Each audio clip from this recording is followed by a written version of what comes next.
A very good evening to you and welcome to UBC Tonight. It is the first day of the brand new month of February 2022. I am Daniel Kanyerezi. We kickstart tonight's newscast with the headlines where Uganda has announced final investment decision on oil and gas. In more news that we're bringing you tonight, members of parliament and others appeal for continued dialogue following the Katuna border reopening. Moving on, Zambian National Assembly members visit Uganda and meet the Prime Minister Robina Nabbanja. And finally, Gwokto, Rwakataka and Aliro rewarded for excellent sports displays in the month of January. Good evening once again. We now get straight into the top stories where Parliament has tasked government to expedite the process of resolving the conflict between Madi and Acholi communities over the Apa land. Now, the Deputy Speaker of Parliament, Anita Among Annette, wants Cabinet to expeditiously resolve the Apa land conflict to prevent continuous bloodshed. This was during Tuesday's afternoon parliamentary sitting that saw Kilak North Member of Parliament Anthony Akol raise it as a matter of national concern. Our reporter was there and now brings you more.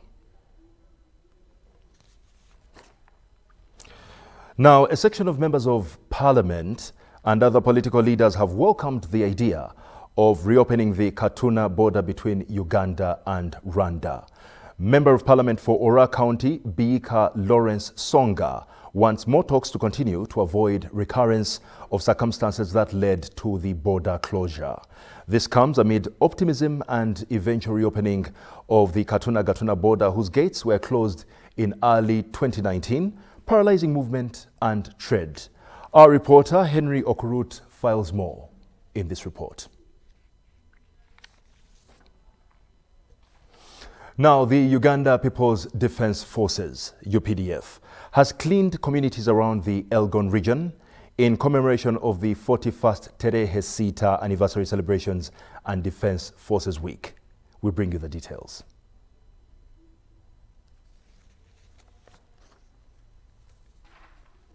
In more news, the Office of the Resident District Commissioner of Rubaga Division is to start enforcement of the set standards for an organized border industry of Kampala City. During an engagement with riders at the Busega roundabout, the Deputy RCC Rubaga, Anderson Burora, said they have been given an ultimatum of just 7 days to put back their motorcycles in the right formation or risk arrest.